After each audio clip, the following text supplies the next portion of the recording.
Muy buenas tardes. Junto al cardenal Mario Poli, a Monseñor Marcelo Colombo, a Monseñor Carlos Malfa, y en nombre de todos nuestros hermanos obispos, queremos presentar esta trascendente encíclica del Papa Francisco. La intención es que puedan leerla, que tengan un acceso directo a ella, no a través de interpretaciones prefabricadas y parciales. En nuestro país se leen muchos comentarios y existen diversas lecturas sobre el pensamiento y los gestos del Papa, pero generalmente no se lee.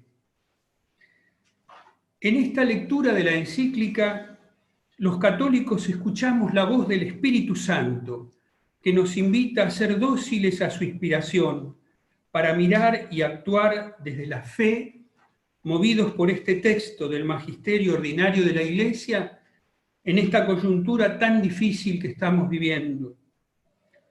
Sabemos también que nuestros hermanos de distintas confesiones religiosas y también los no creyentes podrán tener una lectura directa y respetuosa de este pastor que nos regala toda su experiencia humana y pastoral como un aporte significativo en este tiempo de crisis. No podemos leerlo pensando que se dirige exclusivamente a nuestro país, como algunos medios insinúan habitualmente, sino que el Papa está pensando en una salida luminosa de esta crisis mundial, abarcando en su mirada a todo el mundo globalizado. Él venía preparando este texto antes de la pandemia, pero es innegable que busca iluminar desde el Evangelio la mejor salida para esta crisis universal. Reiteradamente él ha expresado que de esta situación que vivimos salimos mejores o peores, pero no saldremos iguales. Muchas veces tenemos la ilusión de volver a una normalidad anterior a la pandemia. Esto sería volver a un mundo enfermo, ya que ella ha desnudado enormes desigualdades en nuestra humanidad. La propuesta es volver a la normalidad del reino de Dios, en el cual hay pan para todos y cuya organización social está basada en el compartir, el contribuir y el distribuir, y no en el poder y la exclusión. Es verdad que la inspiración de esta encíclica es la figura de San Francisco de Asís, el hermano universal de todos los seres humanos y de la creación. También existe una inspiración próxima, que ha sido el importante encuentro con el imán Al-Tayeb en Abu Dhabi. Sin embargo, la inspiración más profunda de esta carta es el Evangelio. Y así dice en el número 277, si la música del Evangelio deja de vibrar en nuestras entrañas, habremos perdido la alegría que brota de la compasión, la ternura que nace de la confianza, la capacidad de reconciliación que encuentra su fuente en sabernos siempre perdonados y enviados. Si la música del Evangelio deja de sonar en nuestras casas, en nuestras plazas, en los trabajos, en la política, en la economía, habremos apagado la melodía que nos desafiaba a luchar por la dignidad de cada hombre y de cada mujer. Otros beben de otras fuentes. Para nosotros, ese manantial de dignidad humana y de fraternidad está en el Evangelio de Jesucristo. De él surge para el pensamiento cristiano y para la acción de la Iglesia el primado que se da a la relación, al encuentro con el misterio sagrado del otro y a la comunión universal con la humanidad entera como vocación de todos. De ahí el haber utilizado como texto evangélico básico la parábola del buen samaritano. El tema de la encíclica es el amor fraterno en su dimensión universal, en su apertura a todos, a partir de la primera apertura a la amistad social. Por su naturaleza, el amor tiende a expandirse. Nadie alcanza la plenitud aislándose. El amor reclama mayor capacidad de acoger a otros, supera una indiferencia cómoda, fría y globalizada, hija de una profunda desilusión que se esconde detrás del engaño de una ilusión, que es creer que somos todopoderosos y olvidar que estamos todos en una misma barca. La salida de la pandemia corre el riesgo de agravar este cisma entre el individuo y la comunidad. El Papa advierte también sobre el peligro de caer en un nominalismo declaracionista y nos dice en el número 23, por ejemplo, estamos lejos de reflejar con claridad que las mujeres tienen exactamente la misma dignidad e idénticos derechos que los varones. Se afirma algo con las palabras, pero las decisiones y la realidad gritan otro mensaje. Es un hecho que doblemente pobres son las mujeres que sufren situaciones de exclusión, maltrato y violencia, porque frecuentemente se encuentran con menores posibilidades para defender sus derechos. La encíclica es una invitación a soñar juntos una nueva humanidad, iniciando procesos de cambios que toquen lo más profundo de nuestra cultura, que puedan cambiar estilos de vida, modos de mirar y de pensar y hábitos de consumo muy arraigados en nuestro modo de vivir. No es posible leer esta encíclica como estamos habituados a leer informaciones en el mundo digital, sino que su mensaje es una invitación al pensamiento y a la reflexión, promoviendo el encuentro y el diálogo que nos lleve a una sana integración de nuestras miradas y de nuestras acciones al servicio del bien común.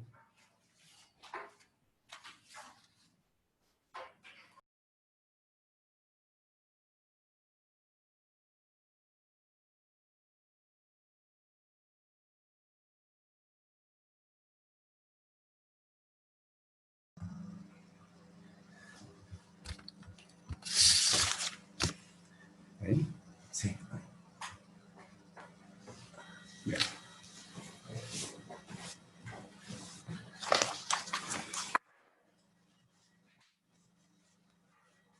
La lectura atenta, una primera lectura de esta bellísima encíclica del Papa, nos ha acercado a este tema que ya en sus catequesis y también en su magisterio asomó muchas veces, que es el de la fraternidad humana.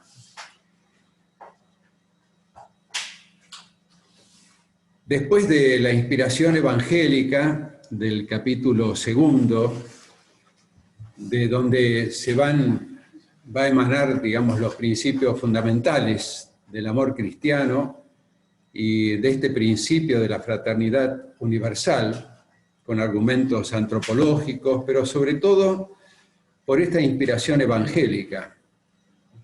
El Papa, recogiendo su experiencia de las visitas pastorales, yo me imagino que en muchos de los textos que nos ha sorprendido y realmente nos ha halagado tanto, de los capítulos, distintos capítulos de la encíclica, son un eco de su experiencia vital, de su experiencia de cercanía con las realidades de la pobreza, de los refugiados, de los inmigrantes, de los planteos de los países pobres.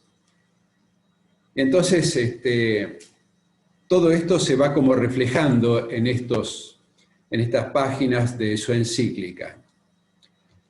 Así como líneas generales, creo que también se puede considerar que la encíclica Fratelli Tutti es un nuevo capítulo de las encíclicas sociales que la Iglesia continuamente, los distintos papas nos han regalado en este siglo XX y comienzo del XXI, ¿no? Los capítulos 3 y 4 me toca un poquito desarrollar, el Papa lo titula así: Pensar y gestar un mundo abierto. Porque se necesita una apertura a este nuevo principio que pretende regir las relaciones humanas, el principio de la fraternidad universal. Él dice, al comienzo del capítulo 3, que la vida subsiste donde hay vínculo, comunión, fraternidad, y expresa una vida más fuerte que la muerte. Y con un título, en uno de los subtítulos de este capítulo, el más allá, llama a los corazones que se dejan complementar, que están abiertos a lo cultural, a lo social. Y es aquí donde introduce el sentido más profundo de la fraternidad universal, que es el valor único del amor cristiano. Nosotros tenemos en la primera carta a los Corintios, el capítulo 13, todos lo sabemos, el himno a la caridad de Pablo, ¿no? Que está expresado bellamente también en la encíclica.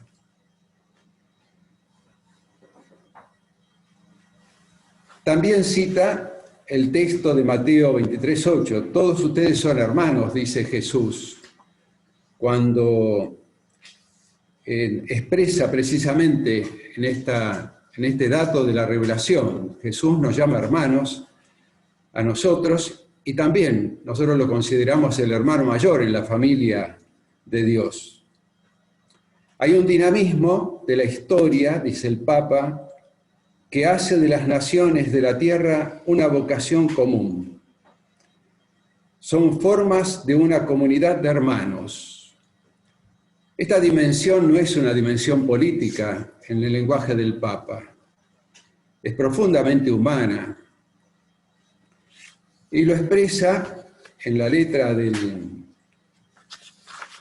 la encíclica, diciendo que si tiene que haber una apertura, que sea una creciente apertura del amor. En el número 95 nos dice que el amor nos pone finalmente en tensión hacia la comunidad universal. Nadie madura ni alcanza su plenitud aislándose. Por su propia dinámica, el amor reclama una creciente apertura, mayor capacidad de acoger a otros, en una aventura nunca acabada que integra todas las periferias hacia un pleno sentido de pertenencia mutua. Jesús nos decía, todos ustedes son hermanos, en esa cita de Mateo 23:8. También nos dice que esta necesidad de ir más allá de los propios límites vale también para las distintas regiones y países.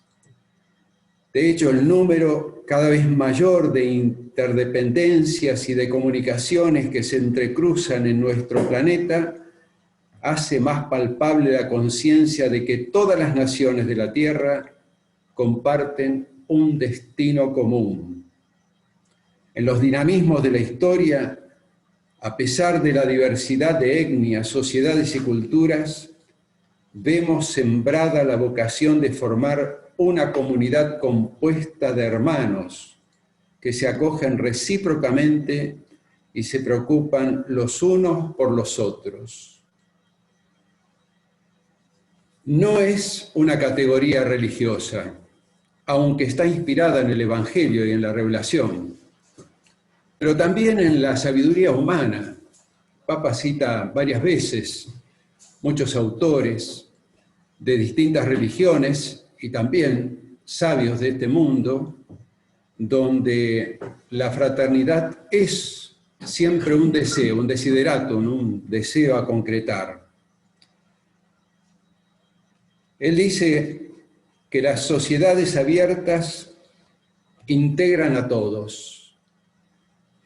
Hay periferias que están cerca de nosotros, en el centro de una ciudad o en la propia familia.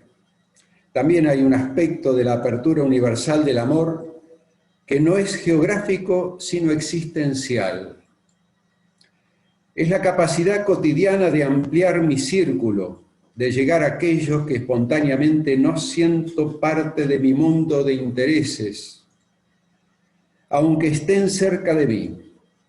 Por otra parte, cada hermano y hermana que sufre, abandonado o ignorado por mi sociedad, es un forastero existencial, aunque haya nacido en el mismo país.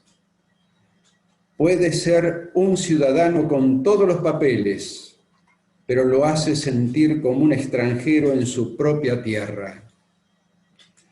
Aquí quiero decir que siempre el Papa nos ha sorprendido con su lenguaje llano, sencillo, sin perder la altura, digamos, del género de esta encíclica, ¿no? De lo que es una encíclica. Pero su lenguaje es directo, nos hace entender, digamos, la vida cotidiana, es fuente también de su inspiración. Y en el capítulo 4, el Papa, digo yo porque, digamos, de la lectura surge, ¿no? Tiene en su mente uno de los dolores muy grandes que tiene este mundo. Y es precisamente, digamos, cuando habla de la fraternidad universal, se opone a la indiferencia, ¿no? La indiferencia que ya ha tratado en la parábola del hijo pródigo. La indiferencia vence toda barrera, mejor dicho, pone toda barrera, y la solidaridad, esta palabra que el Papa va a introducir precisamente como consecuencia de la fraternidad universal, salva todas las barreras culturales, religiosas, e invita, en el capítulo 4, a tener un corazón abierto al mundo, abierto al mundo. El Papa tiene ante sus ojos, en el recuerdo seguramente, el dolor de los migrantes, de la movilidad humana, pero no es una movilidad turística, sino es una movilidad muy dolorosa, que es la migración por hambre, por intolerancia de estados totalitarios, de ideologías o de persecución, muchos de ellos, que buscan también tranquilidad para sus familias, un futuro, una tierra, la paz, para poder sobrevivir con sus familias, ¿no? y poder vivir, subsistir.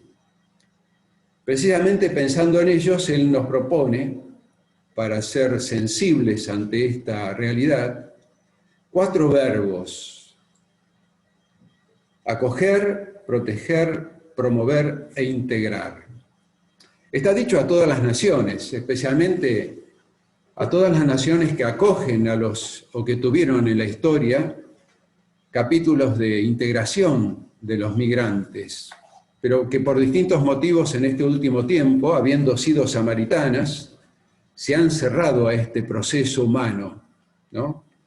Entonces, él propone acoger, proteger, promover e integrar.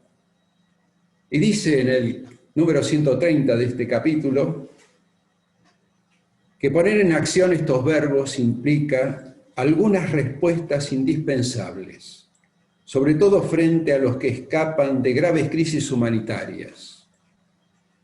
Por ejemplo, incrementar y simplificar la concesión de visados, adoptar programas de patrocinio privado y comunitario, abrir corredores humanitarios para los refugiados más vulnerables, ofrecer un alojamiento adecuado y decoroso, garantizar la seguridad personal y el acceso a los servicios básicos, asegurar una adecuada asistencia consular, el derecho a tener siempre consigo los documentos personales de identidad, un acceso equitativo a la justicia, la posibilidad de abrir cuentas bancarias y la garantía de lo básico para la subsistencia vital, darles libertad de movimiento y la posibilidad de trabajar, proteger a los menores de edad y asegurarles el acceso regular a la educación, prever programas de custodia temporal o de acogida y garantizar la libertad religiosa,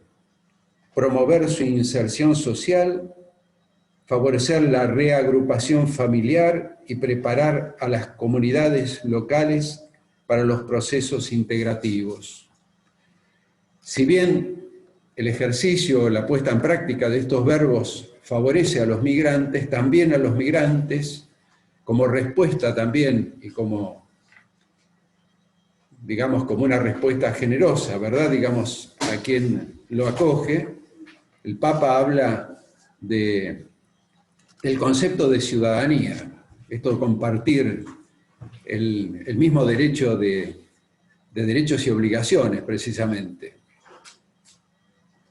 Me parece que la encíclica, en este sentido, nos hace pensar mucho en cómo acogemos a los demás personalmente, porque no es solamente la dimensión de un pueblo con otro, sino también me parece que nos interpela a la manera de cómo miramos nosotros al que está a la puerta, al que hay que acoger en este país o en un pueblo, en una ciudad.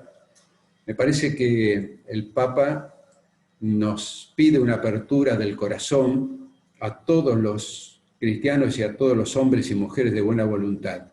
Parece que el mensaje no tiene fronteras, como dice él, es uno de los conceptos y uno de los recursos literarios que continuamente pone en esta encíclica, ¿no? El amor fraterno no tiene fronteras.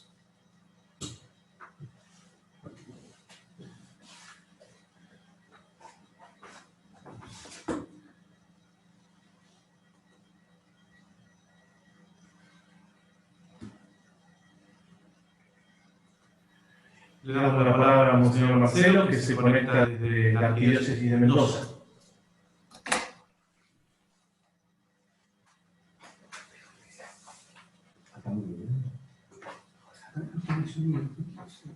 Muy buenas tardes a todos. Es una alegría poder compartir esta primera lectura con mis hermanos obispos de la encíclica del Papa Fratelli Tutti. En mi caso, me gustaba proponerles una lectura atenta del capítulo 2, en la que se refiere al buen samaritano como ícono, quizás como paradigma de la actuación de los hombres, del hombre nuevo en este tiempo difícil que nos toca vivir. Y también una referencia, en segundo lugar, en el capítulo 5, a un perfil que nos traza el Santo Padre sobre la figura del político en estos tiempos. Habría muchos temas, creo que esta encíclica nos va a dar la posibilidad en semanas sucesivas de ir encontrándole también nuevas riquezas y posibilidades, porque el abanico de problemáticas que aborda es grande. En el caso del capítulo 2, la parábola del buen samaritano la conocemos todos. El Papa aborda esta parábola después de describir, como dice él, asépticamente el estado de situación que actualmente vivimos, ¿no? Es decir, después de habernos dicho con mucho detalle, con un realismo, por momentos con tintes más dramáticos, lo que nos está aconteciendo como mundo, él viene a proponernos la figura del buen samaritano, porque nos dice el mismo Papa, es una parábola que nos interpela. El que está allí herido, caído, no importa de dónde sea, es un ser humano. Y esta parábola tiene como característica, por un lado, los que han robado a este hombre que está caído, a este hombre que ha sido asaltado, lo van a pasar de largo después 2 o 3 personajes, hasta que el buen samaritano se hace cargo, le da su tiempo, lo carga sobre sus hombros, lo lleva y lo ayuda a curarse. La parábola en la lectura que el Papa hace no insiste mucho en la situación de los asaltantes, porque lo que va a querer poner de relieve es qué hacemos frente al hombre herido, lastimado, descartado en el camino. Dice el Papa que somos analfabetos en acompañar, cuidar y sostener a los más frágiles y débiles de nuestras sociedades desarrolladas. Nos acostumbramos como a mirar para el costado, a pasar de lado, a ignorar las situaciones hasta que nos golpean directamente. Así nos pasa en la experiencia diaria. Situaciones que hasta que no las sufrimos o padecemos nosotros o personas cercanas a nosotros, nos resultan ajenas absolutamente. Frente al dolor y a la necesidad de alguien caído en el camino, hay personas que pasan de largo, pero hay otros que se hacen cargo. Y entonces va a ir analizando con mucho detalle esta parábola, a la que propone una lectura que no sea moralizante, sino sobre todo percibir las tensiones profundas de la parábola para encontrar pistas para la vida social, para la actuación social de los hombres. Es verdad que fundamentalmente nosotros los cristianos nos sentimos interpelados por ella, pero también es cierto que en el del modo que el Papa la presenta es una parábola con capacidad de ser leída universalmente. A la hora de la verdad, a la hora que la persona está caída en el camino y pasamos de largo, nosotros quedamos muchas veces sin respuesta. Se nos caen las máscaras, nuestras etiquetas y nuestros disfraces cuando estamos frente a la verdad. ¿Seremos capaces, pregunta el Papa, de tocar y curar las heridas de los otros? ¿Seremos capaces de inclinarnos para cargarlo al hombro? Y dice que la historia del buen samaritano se torna cada vez más visible cuando la desidia social y política hace que muchos lugares del mundo estén desolados y las disputas internas o internacionales y los saqueos que viven tantas personas y poblaciones los dejan a estos tirados a un costado del camino. Y va analizando los personajes. Lo hemos hecho tantas veces en nuestras homilías, en nuestras catequesis. Ahora es el Papa que toma el lugar del catequista, pero en clave de una lectura abierta al mundo. Los salteadores que no están descriptos los conocemos y tienen que ver con los intereses económicos, muchas veces usurarios, con las personas que sacan ventaja y partido de tantos y tantas que están caídos. ¿Y nosotros qué vamos a hacer? ¿Vamos a quedarnos, a protegernos de nosotros mismos o a perseguir a los ladrones? ¿O seremos capaces de atender concretamente al que está herido? Esa es la pregunta que nos hace el Papa. Están los que pasan de largo, están los que miran para otra parte, como aliados circunstanciales de aquellos salteadores. Y dice el Papa que en esta sociedad globalizada hay un estilo elegante de mirar para otro lado, que se practica bajo el ropaje de lo políticamente correcto, o las modas ideológicas. Se mira al que sufre sin tocarlo, o se lo televisa en directo. Incluso dice, se adopta un discurso en apariencia tolerante y repleto de eufemismos, es decir, de palabras lindas, pero que no son de verdad expresión de una solidaridad real. Y analizando la situación, cuando toma ya la consideración de este samaritano, ¿no? Nos dice, no tenemos que esperarlo todo el Estado, somos corresponsables como parte de la sociedad de protagonizar nuevos procesos y transformaciones sociales. En esa perspectiva de ser parte de un pueblo, estamos llamados a incluir, a integrar y a evitar que las personas queden de lado, que queden de parte. Esas dificultades que tenemos, las tensiones que debemos afrontar, no tenemos que verla como límites, sino siempre como posibilidades. Cuando Jesús dice, ve y haz tú lo mismo, en el sentido de ser nosotros como aquel samaritano, nos está llamando a dejar la inercia de mirar, de ser espectadores para actuar. Podemos decir que el samaritano subraya la apertura del amor. No hay razas, no hay distinciones, no hay situaciones sociales, sino un hombre caído y otro que se hace cargo. Podemos decir entonces que esta lectura, esta propuesta del Papa de la parábola del buen samaritano nos interpela y nos hace pensar cómo nuestra teología, las catequesis, la predicación, dice el Papa, incluyan, propongan más directamente, más claro, lo que significa existir en la vida social, lo que significa la fraternidad de la vida espiritual, y también el buscar con todo el corazón y con toda el alma trabajar por la inalienable dignidad de las personas. Para eso tenemos que motivar, tenemos que animar, tenemos que proponer lo que significa esa dignidad, esos derechos de cada una de las personas. Y después quería compartir con ustedes el capítulo 5 sobre la mejor política en esa clave de caridad social y política. En el siglo XV y XVI, entre el siglo XV y XVI, Nicolás Maquiavelo escribió un tratado, un pequeño tratado práctico, ¿no?, sobre el librito que todos hemos escuchado y algunos hemos leído, El Príncipe, con una serie de habilidades prácticas de aquel que ejerce el poder. Se ha dicho mucho de este libro, algunos hablan de lo inmoral, otros de lo amoral. Ciertamente nos plantea el tema del poder desde una lógica del poder en sí mismo, el poder para conservarlo y ejercerlo. Más acá en el tiempo, Juan Pablo II, apenas se punta el tiempo del jubileo, celebra la figura de Santo Tomás Moro y lo propone como el modelo del político cristiano, desarrollando el ideal de la nobleza de la vocación política. Y a mí me animo a decirles, a compartirles que este capitulito quinto, en la parte de lo que significa la dirigencia política, es de verdad muy sustancioso, porque el Papa está desarrollando un modelo del político como servidor.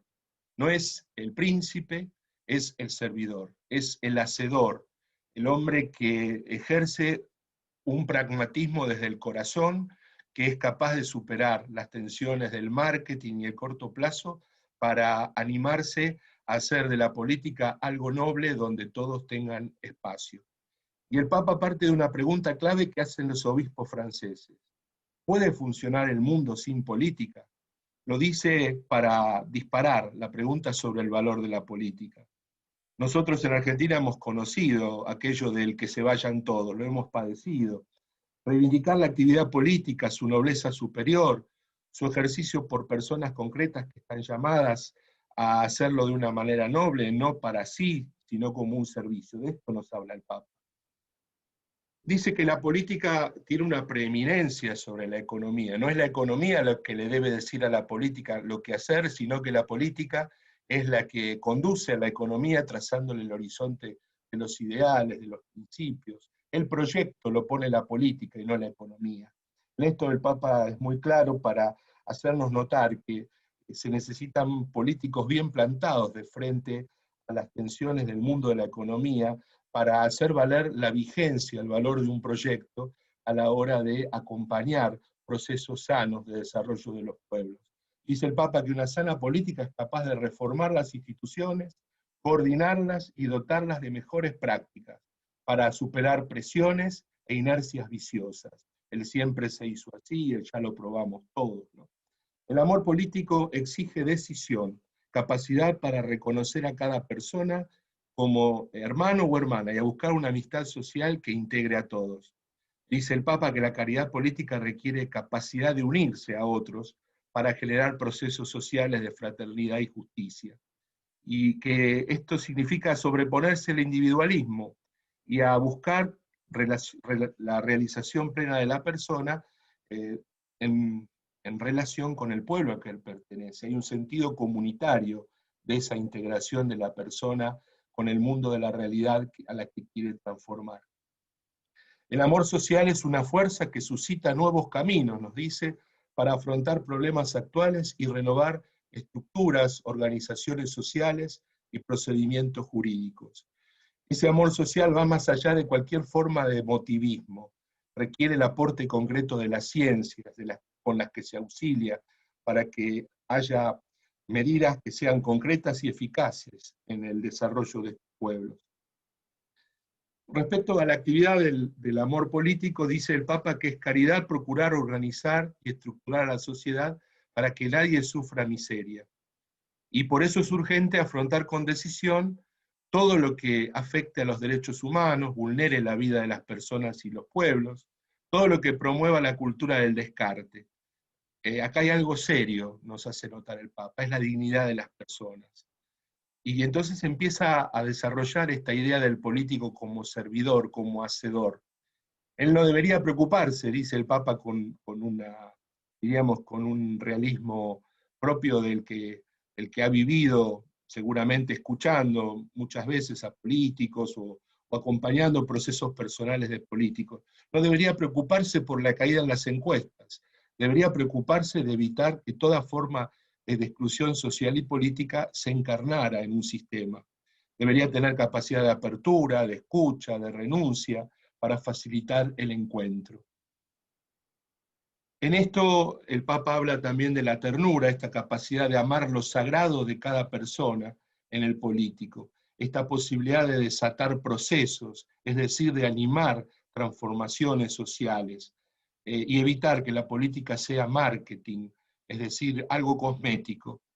Termina con una hermosa reflexión, diciendo que después de algunos años un político debería poderse hacer estas preguntas. ¿Cuántos me aprobaron? ¿Cuántos me votaron? ¿Cuántos tuvieron una imagen positiva de mí? Las preguntas quizás dolorosas serán, ¿cuánto amor puse en mi trabajo? ¿En qué hice avanzar al pueblo? ¿Qué marca dejé en la vida de la sociedad? ¿Qué lazos reales construí? ¿Qué fuerzas positivas desaté? ¿Cuánta paz social sembré? ¿Qué provoqué en el lugar que se me encomendó? Bueno, creo que estas hermosas páginas de esta propuesta seguramente nos animan a una lectura entusiasmada de un Papa que quiere ayudarnos a crear un mundo más humano, más fraterno, y que para ello apela a las energías de todas las religiones y de todos los credos políticos.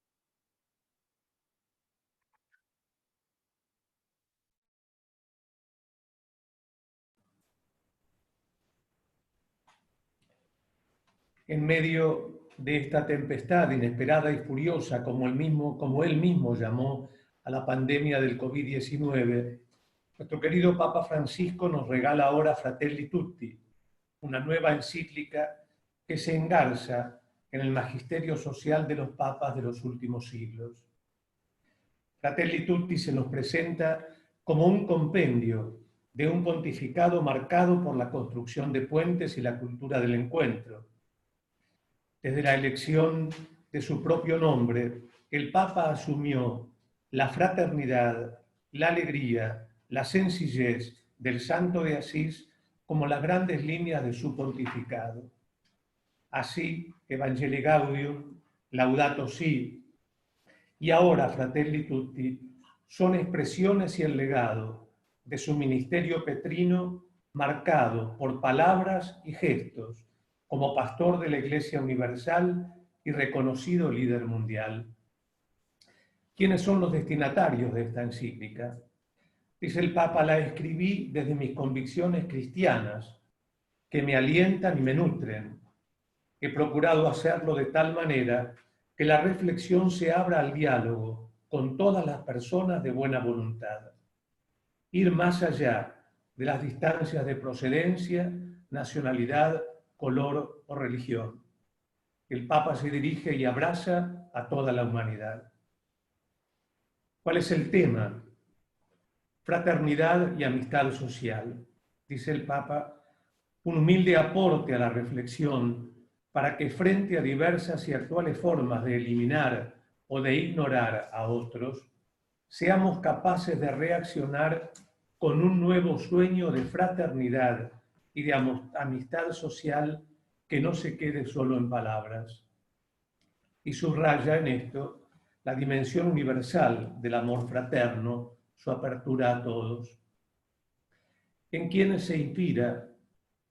Santo Padre reconoce haberse inspirado en San Francisco de Asís. Cito, Francisco acogió la verdadera paz en su interior, se liberó de todo deseo de dominio sobre los demás, se hizo uno de los últimos y buscó vivir en armonía con todos. Solo identificándose con los últimos, llegó a ser hermano de todos. Que Dios inspire ese sueño en cada uno de nosotros. También reconoce inspiración actual en el gran imán Ahmed Al-Tayeb, con quien, dice el Santo Padre, me encontré en Abu Dhabi para recordar que Dios ha creado a todos los seres humanos iguales en sus derechos, en los deberes y en la dignidad, y los ha llamado a convivir como hermanos entre ellos. ¿Cuál es la finalidad de la encíclica? El Papa dice varias veces, utiliza varias veces las palabras renacer y recomenzar.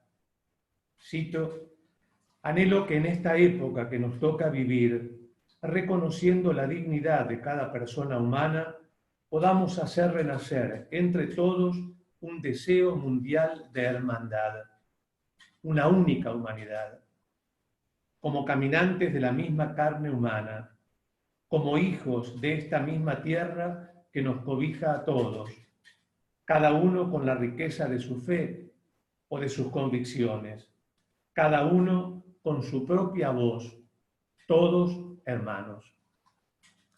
La fraternidad como estilo de vida, a esto nos llama el Papa Francisco.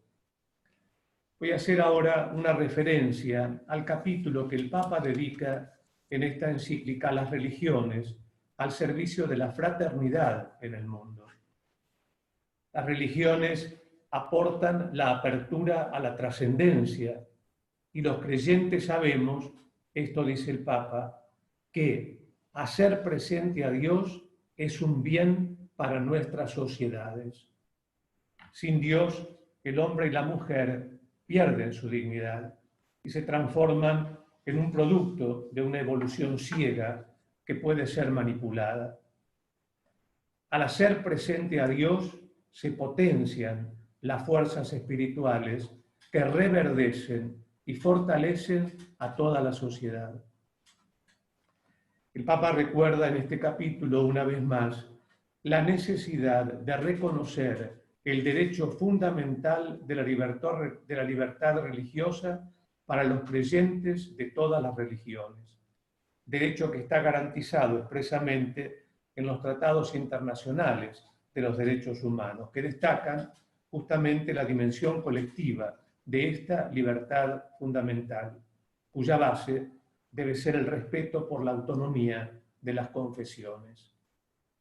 La sana y justa laicidad es la libertad de religión, el espacio libre a las religiones con una responsabilidad hacia la sociedad civil, lo que les permite participar en la construcción de la vida social con la vocación a construir convivencias pacíficas, promover el diálogo, construir puentes.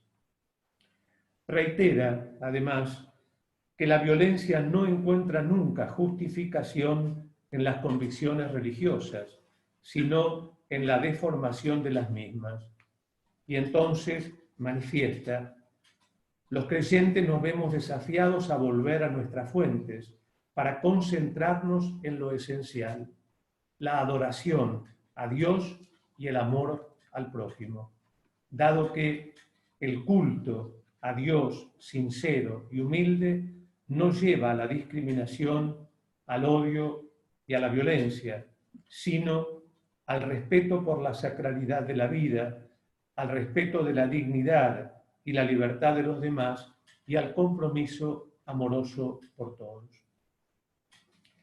Hay una particular referencia a la presencia de la Iglesia Católica que no puede relegar su misión al ámbito privado, no puede estar al margen de la sociedad.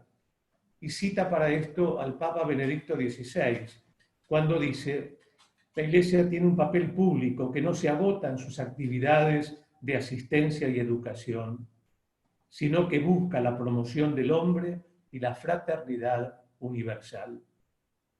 Recuerda a los líderes religiosos su misión de ser auténticos dialogantes y mediadores, y lo hace citando el documento sobre la fraternidad humana, cuando dice: en el nombre de Dios asumimos la cultura del diálogo como camino de colaboración, la colaboración común como conducta, el conocimiento recíproco como método y criterio.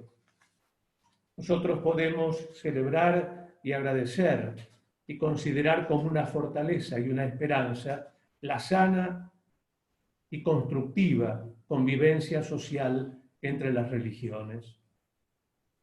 No podría dejar de mencionar, para concluir, que el Papa señala también que para muchos cristianos el camino de la fraternidad también tiene una madre que se llama María. Y dice: María, que en la cruz recibe esta maternidad universal, María, dice el Papa, con el poder del resucitado, quiere parir un mundo nuevo, donde todos seamos hermanos, donde haya lugar para cada descartado de nuestras sociedades, donde resplandezcan la justicia y la paz. Agradecemos de todo corazón a quienes nos han acompañado a través de las distintas plataformas de YouTube y de Facebook. Agradecemos particularmente a las 264 emisoras de Radio María y a los equipos de comunicación y prensa de las diócesis que se han sumado para retransmitir esta presentación.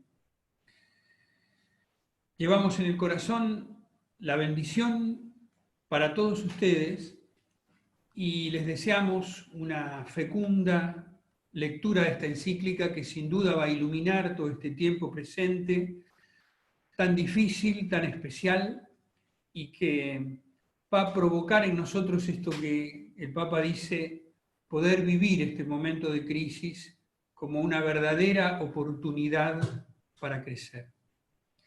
Que Dios los bendiga, que Dios las bendiga a todos.